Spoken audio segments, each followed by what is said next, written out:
Okay, ladies and gentlemen, chapter 31, open economy, macroeconomics, talking about the basic concepts here. This is what we're going to address in this presentation. How are international flows of goods and assets related? And then secondly, what variables can cause a change in net exports? That's what we're going to focus on in this presentation. Our introduction.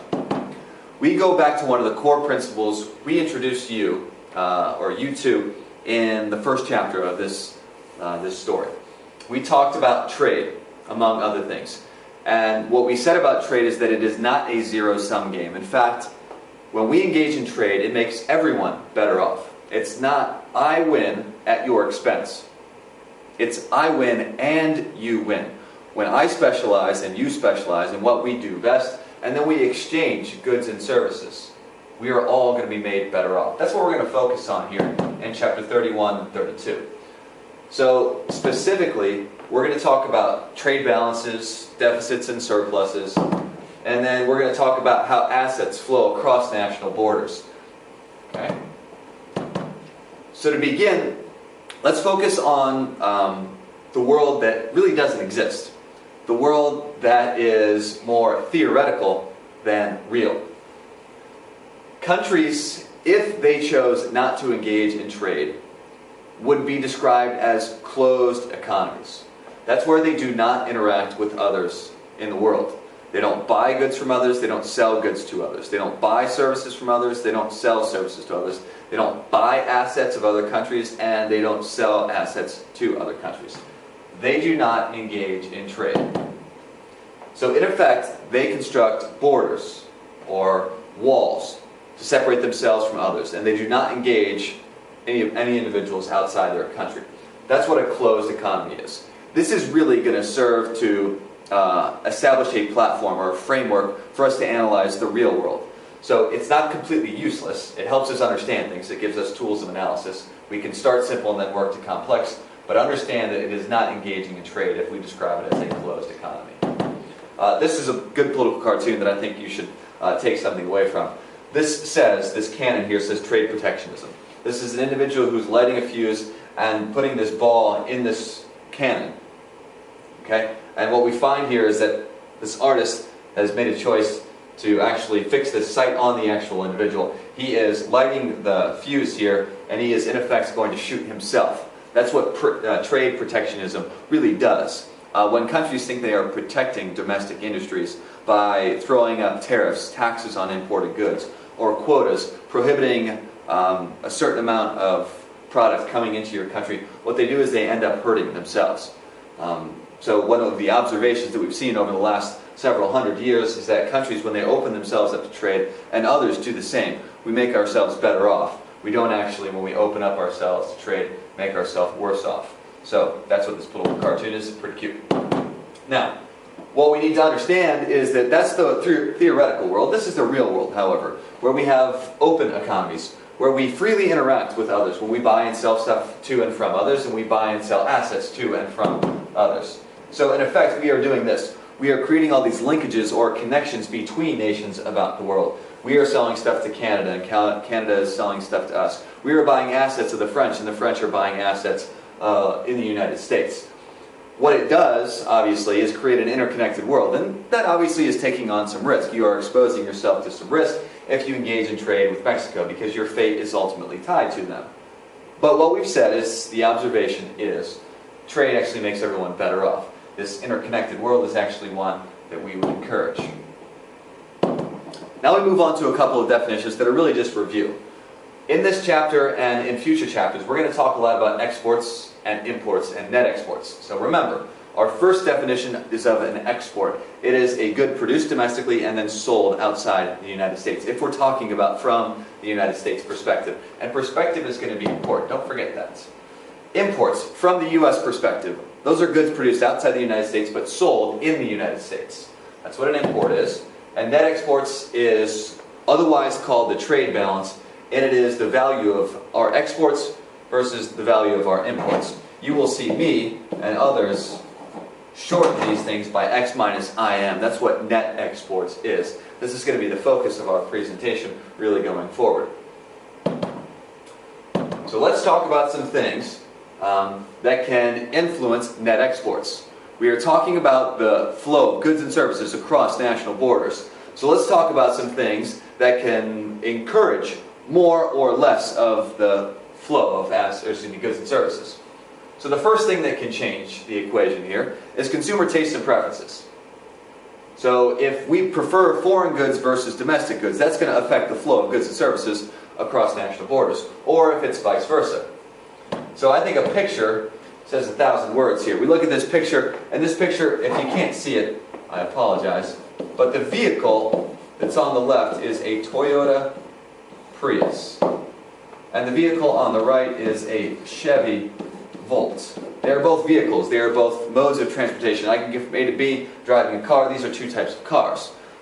They are different, though, because this one is Japanese made, and this is American made. Obviously, consumers are fickle, and their choices matter. If consumers in the United States decide that American-made cars are inferior to Japanese-made cars, I can buy a car in America or Japan, but I find those superior, I start buying more Japanese-made cars. Obviously, that is going to affect net exports, and that's what we're focusing on here, because exports minus imports gives us net exports. And if we find Japanese vehicles much more attractive, obviously Americans are going to be importing, all of the things unchanged, more products from abroad. Net exports can be affected simply by consumers' tastes and preferences. And obviously these are ever changing. But that's just our first category. We move on to our next now.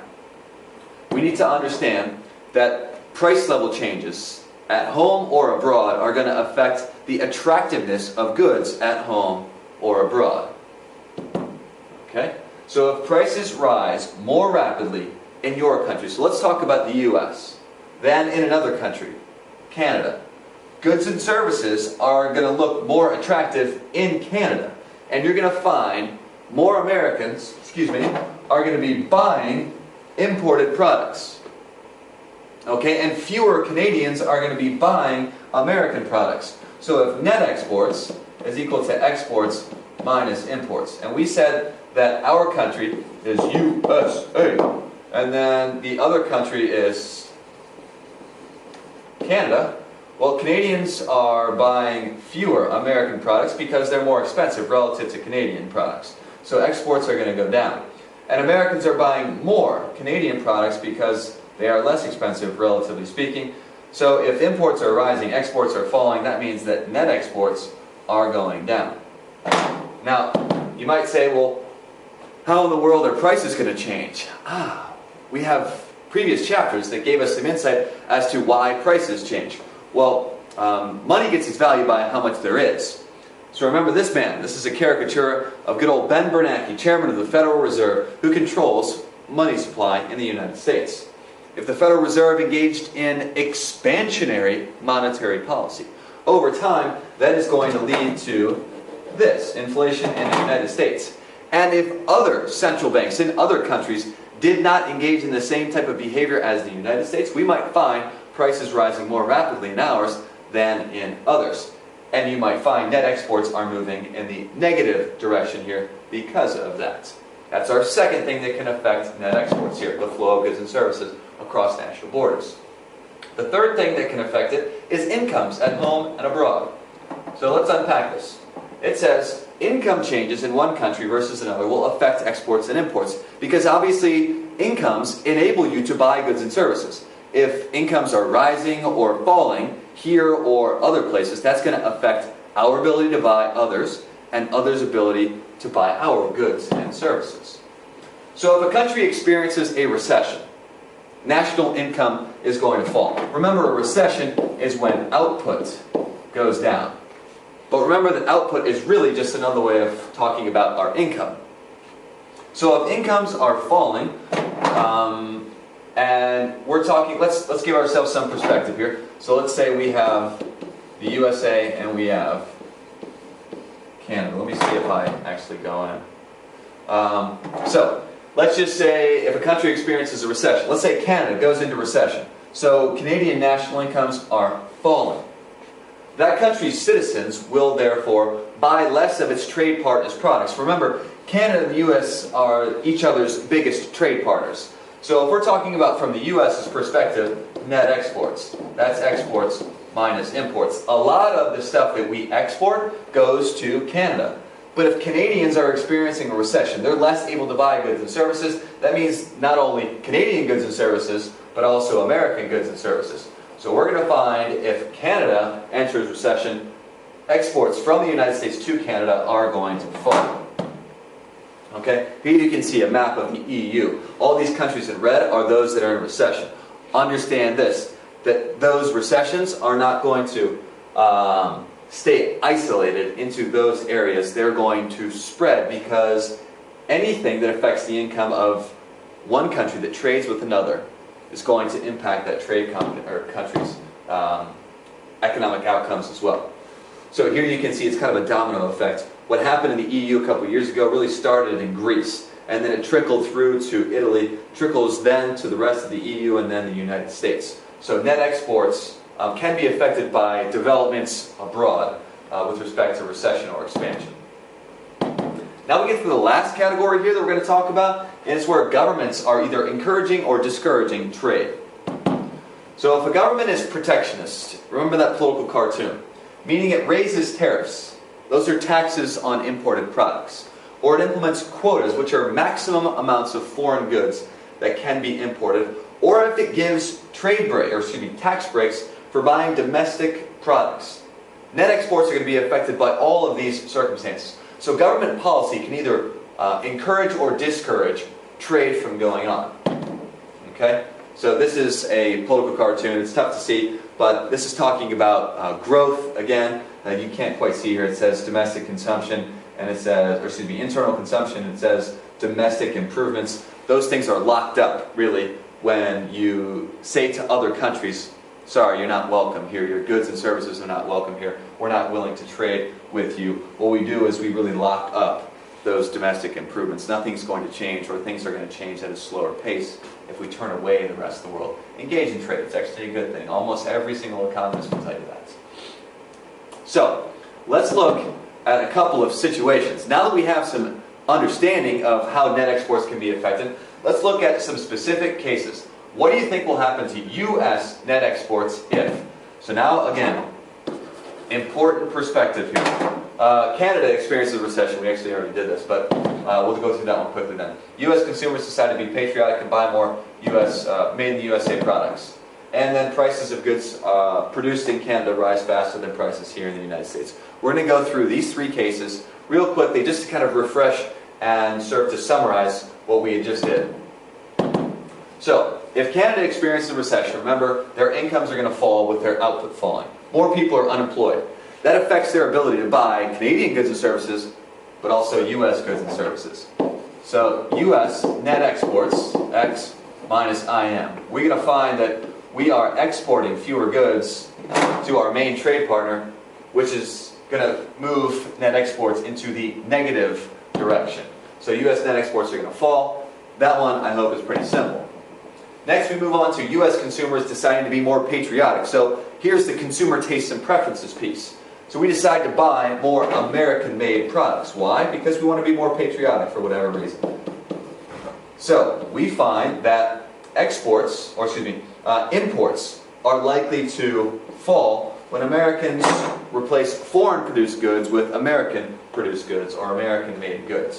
So net exports would rise, okay, because imports, what we subtract from this equation, are actually going to fall. That's our second bit of practice. And now let's look at our last one, where we say prices of Mexican goods are rising faster than goods in the United States. Remember, people in the United States and people in Mexico, because transportation costs have come down, shipping costs have come down so far, can really buy from wherever they want. So this is going to make this situation, U.S. goods, look a lot more attractive to Americans and to Mexicans. And it's going to make Mexican products look a lot less attractive to both Mexicans and Americans. So our perspective is the American one. We said exports and we said imports make up net exports. We are going to find that Mexicans are going to make a choice to buy a lot more American-made products because they are relatively cheap given the price increase in Mexico. And we are going to find that we are importing fewer Mexican goods, because consumers, when they can buy in the United States or Mexico, are going to choose now to buy in the United States with the less expensive products because of the higher inflation in Mexico. Net exports are therefore going to increase. Okay? Now, a couple more vocab terms, and then we kind of get to our last topic of the presentation. So net exports really measures the imbalance in a country's trade in goods and services. That's what net exports does. Okay? Sometimes, and this is really the situation with the United States, we have a trade deficit. That's where we have an excess of imports relative to our exports. Excess of imports relative to our exports. We bring in a lot of goods and services with value, and we send out a lot of goods and services with value. But what we bring in exceeds the value of what we send out. Other countries like China run big trade surpluses. That's where they have an excess of exports over their imports. Okay? A balanced trade would look like exports equal to imports. Okay? Now, really the last topic of conversation here, talking about the flow of capital throughout the world. And I want you to pay very careful attention because you might be confused given the verbiage that's being used here. Economics, unfortunately, there's a lot of inconsistency. It's easy for an insider to understand what's going on, but it's tough to learn what's going on because they use the context of certain words is really, really important. So pay attention here as I give you the last topic of chapter 31. Net capital outflow, symbolized as NCO. Okay? That is domestic residents buying foreign assets minus foreign purchases of domestic assets.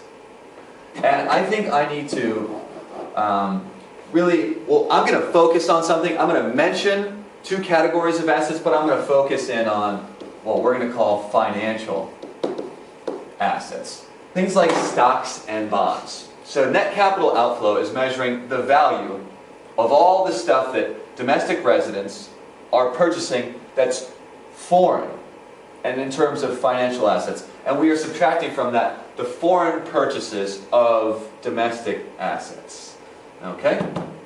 So net capital outflow is also called net foreign investment. And here comes the wording challenge. When we talk about investment here, we're really talking about we're talking kind of about savings. Investment, when we're talking about investment spending, is engaging in physical capital purchases.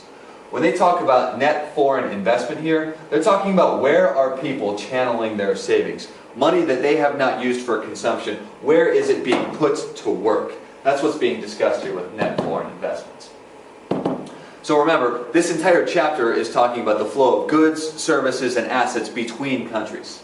So the flow of capital abroad takes two forms. This is the way, not capital, so we're not talking about machines here. Capital is better called, so financial assets, or what are we seeing happening to people's savings? There are two forms that capital can flow across countries' borders. The first way is foreign direct investment. We talked about this previously, where domestic residents can actively manage a foreign investment. So for example, McDonald's goes into Moscow in Russia and opens and operates a fast food restaurant.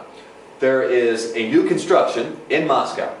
It is a new building, it's a new facility, it's producing a good and it's providing a service, delicious treats to Russians. But the investment is happening in a particular way. Those savings from Americans are going to the direct investments going on in Russia. The physical structure is owned and operated by management in the United States. That is different than foreign portfolio investment, which is where domestic residents purchase foreign stocks and bonds, supplying loanable funds to a foreign firm. This is the one that I want to focus more on, This is easier for us to understand. So we need to know that companies like Google and Apple and Microsoft, American-made companies, can find foreigners buy stock in their company. And Americans can buy stock in other countries' companies. And U.S. government, federal government debts can be bought by people from outside the United States, just as Americans can buy other countries' debts. So foreign portfolio investment is any of those things that I just described. Anytime foreign stocks, or excuse me, domestic residents are buying foreign stocks or bonds. That's an example of foreign portfolio investment. So in other words, what Americans can do is they can help supply loanable funds to countries throughout the world, or others can supply loanable funds to people in the United States. So we are just talking here about the types of capital movements across the world, or in the world. So net capital outflow is going to measure the balance in a country's trade in financial assets. Okay? So when net capital outflow is greater than zero, that means domestic purchases of foreign assets exceed foreign purchases of domestic assets. Americans are channeling more of their savings out of the United States than, so this is foreign savings and this is domestic savings. So they are channeling more of their savings out of the United States than foreigners are channeling their savings into the United States. The United States would be witnessing capital, financial assets flowing to other countries. When net capital outflow is less than zero, what we are experiencing is capital inflow. That means foreign savings are flowing into the United States to fund projects in the United States more so than domestic savings is going to fund things abroad. So net capital outflow can be positive or negative. If it is positive, we'd say that country is experiencing capital outflow. If it is negative, we'd say they're experiencing capital inflow. Okay? So these are some things that can affect, and this is really the end of our presentation, so bear with me. These are some things that can affect the choice of people who have savings. Because obviously, we've just described that they can send that savings abroad, or they can use it domestically. So real interest rates paid on foreign assets is going to be important, because this has two perspectives. From the borrower's perspective, this is the cost. Remember that people like the United States government or Microsoft, they're sometimes looking to borrow money. And the real interest rate is the cost at which they borrow. So borrowers have a cost, and it's the real interest rate. But the real interest rate from the lender's standpoint is the gain or the reward. Okay? And so if real interest rates paid on foreign assets is changing, that's going to change the choice of foreigners. They're probably going to buy more foreign assets and fewer American assets. Just as Americans are probably going to be attracted to buy more foreign assets because the gain is greater. So more of their savings is going to be channeled to foreigners and less of foreigners' savings channeled to the United States if real interest rates change on foreign assets. The same would happen with domestic assets. So if domestic assets, if in the loanable funds market, real interest rate is rising in the United States, you're going to find capital flowing into the United States. We're going to have negative net capital outflow, which is capital inflow. The next thing that could happen is we could have perceived risks of holding foreign assets change. If we have some growing instability in some area of the world, you will probably see people move their savings from that area of the world to more secure areas of the world. The instability will generate net capital outflow from that unstable place. And others will see net capital inflow as people are moving around their savings, buying and selling these assets. And then obviously government policies affecting foreign ownership of domestic assets. Government, we said, is important. Not because it allocates goods and services better than markets. That's not the case. But because governments create the platform, governments protect private property. Governments provide the railroad tracks for economic activity to take place. So if government is creating policies that are detrimental to foreign ownership of domestic assets, that's going to affect people's choices about where they put their savings. All these things can affect net capital outflow. Alright, almost done here. So it says, an accounting identity is that net capital outflow really is going to equal net exports. And here's why. This arises because every transaction that affects net exports, the buying and selling of goods and services, also really affects net capital outflow, and by the same amount. So let's walk through one of these processes. A foreigner purchases a good from the United States. That means the U.S. is exporting goods. Net exports is rising. When that occurs, the foreigner pays with currency or assets. So the currency of that foreigner is being sold. Okay, and some American is buying that asset. So net capital outflow is going to rise as well. You are going to see, because if we talk about the equation here for net capital outflow, it's domestic purchases of goods and services, domestic purchases of foreign assets minus foreign purchases of domestic assets. So the American who's selling this product is getting currency of that foreign country, so they are buying in effect that currency. So net capital outflow is going up, and at the same time they are exchanging a good or a service, so exports are rising, net exports are rising along with net capital outflow. They are one and the same. Okay? So when a U.S. citizen buys foreign goods, conversely, X minus IM, imports are rising, so that means net exports, is going down.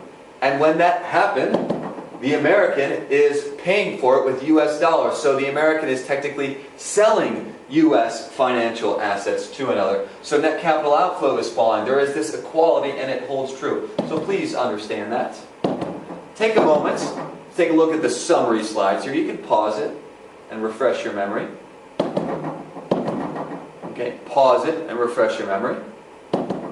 And now, go fill out the response form. Chapter 31, done.